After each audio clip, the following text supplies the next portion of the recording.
ગુજરાત રાજ્યની અંદર મિત્રો ચોમાસાનું પૂર્વાનુમાન લગાવવામાં આવી રહ્યું છે। 2025ના વર્ષનું જે ચોમાસું છે એ આ વર્ષે ગુજરાતમાં સૌથી વધુ વરસાદ કયા જિલ્લામાં પડશે અને અત્યારે મિત્રો જે વાવાઝોડાની આગાહી દર્શાવવામાં આવી છે તેમાં અરબી સમુદ્ર અને બંગાળની ખાડીમાં જે લો પ્રેશર સિસ્ટમ સક્રિય બની છે, આ બંને જે લો પ્રેશર સિસ્ટમો છે એ ગુજરાત રાજ્ય તરફ ક્યારે આવશે અને ભારત દેશની અંદર મધ્ય ભારતની જે વિસ્તારો છે એ વિસ્તારોની અંદર મહારાષ્ટ્ર હોય, મધ્યપ્રદેશ હોય કે પછી ઉત્તરીય ભાગની અંદર જેમાં જમ્મુ કાશ્મીર, તમિલનાડુ તેમજ દિલ્હીની અંદર છે એ મિત્રો તમે જોઈ શકો છો એ પ્રમાણે જે કવર કરેલો જે એરિયો છે એમાં સેટેલાઇટ આધારિત ઇમેજ અત્યારે દર્શાવવામાં આવી રહી છે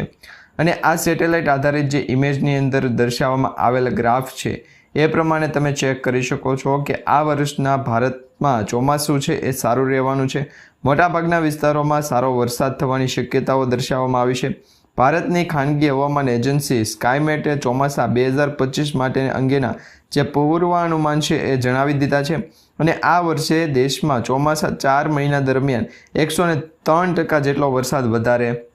થવાની શક્યતાઓ દર્શાવવામાં આવી છે। આ સાથે જ ગુજરાત રાજ્યના હવામાન નિષ્ણાત અંબાલાલ પટેલ, ભારત દેશના મોસમ વિભાગના જે વૈજ્ઞાનિકો છે એમના દ્વારા અને આજના આ જે સમાચાર આપણે માહિતી સ્વરૂપે મેળવીએ છીએ કે હવામાન અંગેના તાજા સમાચાર છે, તો એ જે વિન્ડી અને સ્કાયમેટ આધારિત જે ડેટા એનાલિસિસ છે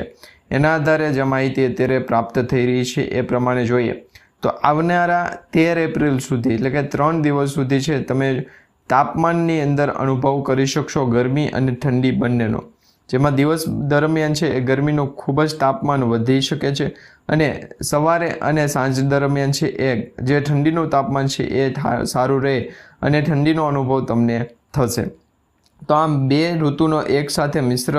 ઋતુ તરીકે છે અનુભવ કરી શકો છો ને આવનારા સમયની અંદર મિત્રો આ જે વાતાવરણની અંદર પલટો આવ્યો છે એ પલટાની સાથે આવનારા સમયની અંદર એવું કહેવામાં આવ્યું છે અને એવું અનુમાન પણ લગાવવામાં આવી રહ્યું છે કે જે ગુજરાત રાજ્યના મોટાભાગના વિસ્તારો છે એ વિસ્તારોની અંદર જે વાતાવરણની અંદર ફેરફાર થયો છે એ ફેરફાર અસર દેખાડશે।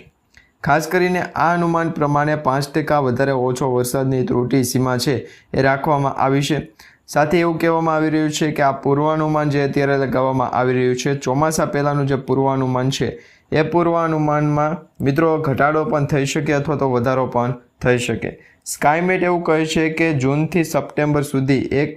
4 મહિનાના ગાળા દરમિયાન દેશમાં સારો વરસાદ થઈ શકે। જૂન મહિનામાં ચોમાસું છે એ શરૂ થયા બાદ જુલાઈ અને ઓગસ્ટ મહિનામાં વરસાદ છે એ વધવાની પણ શક્યતાઓ સંભાવનાઓ વ્યક્ત કરવામાં આવી છે અને ભારતમાં ચોમાસાની જે શરૂઆત છે એ કેરળમાંથી થતી હોય છે। 1 જૂનના રોજ દેશમાં ચોમાસું બેસવાની આધી તારીખ છે એ તારીખ જાહેર કરવામાં આવતી હોય છે। કેરળમાં ચોમાસું શરૂ થયા બાદ ગુજરાત સુધી પહોંચતા સામાન્ય રીતે 15 થી 20 દિવસ જેટલો સમય લાગે છે। તો આ વર્ષનું જે ચોમાસું છે એ વરસાદ પણ સારો લાવશે, ખેડૂતોને માટે પણ ખૂબ જ છે એ સારા સમાચાર ગણી શકાય કારણ કે ખેડૂતોને પાક અને નિપજમાં છે એ સારો બેનિફિટ મળી રહે અને આ જે વરસાદ પડવાનો છે એ વરસાદના જે પૂર્વાનુમાન અત્યારથી લગાવવામાં આવી રહ્યા છે એટલે કે ચોમાસાના 3 કે 2 મહિના અગાઉ જે પૂર્વાનુમાન લગાવવામાં આવી રહ્યા છે એના આધારે ગુજરાત રાજ્યના હવામાન નિષ્ણાત અંબાલાલ પટેલ, હવામાન શાસ્ત્રી પરેશભાઈ ગોસ્વામી તેમજ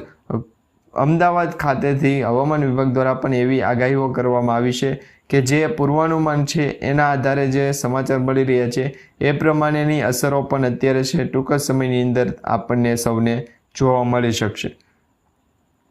જેમાં ખાસ કરીને મિત્રો ભારતમાં ચોમાસાની જે શરૂઆત થાય છે એ ચોમાસાની શરૂઆતની અંદર ગુજરાતમાં પણ 15 જૂને ચોમાસું બેસવાની તારીખ આપી દેવામાં આવી છે, પરંતુ ચોમાસું સામાન્ય રીતે ચોક્કસ તારીખે જ પહોંચે એવું હોતું નથી। ચોમાસું કયા મહિનામાં વધારે વરસાદ પડી શકે એ અંગે આપણે આવનારા સમયની અંદર માહિતી સ્વરૂપે વિડીયો જોઈશું, પરંતુ અત્યારે જે સમાચાર માહિતી મળી રહી છે એ પ્રમાણે જોઈએ તો ચોમાસાની ઋતુની અંદર મિત્રો ઘણી બધી છે એ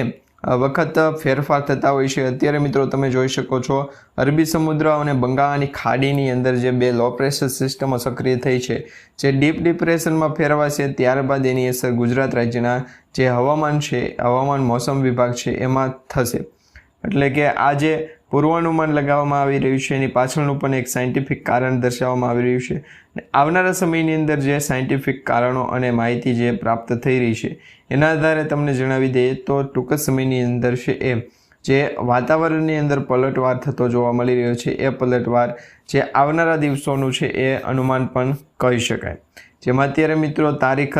13 એપ્રિલથી લઈ અને 16 એપ્રિલ સુધી આમ 3 દિવસ સુધી છે એ ગુજરાત રાજ્યના દક્ષિણી ભાગના જે વિસ્તારો છે સુરત, નવસારી, દમણ, દાદરનગર હવેલી, દીવ આવા જે વિસ્તારો છે એ વિસ્તારોની અંદર ઠંડીનું તાપમાન ખૂબ જ વધી શકે છે અને જે પવનો સાથે છે એ ભારે પવન ફૂંકાઈ શકે અને મધ્યમથી હળવા વરસાદ પડવાની પણ આગાહીઓ દર્શાવવામાં આવી છે. આ સાથે જ મિત્રો ગુજરાત રાજ્યની અંદર સૌરાષ્ટ્ર કાંઠાના જે વિસ્તારોની વાત કરવામાં આવે તો સૌરાષ્ટ્રના જે મોટાભાગના વિસ્તાર છે જેમાં ભાવનગર, અમરેલી, રાજુલા તાલુકા જે તે છે એ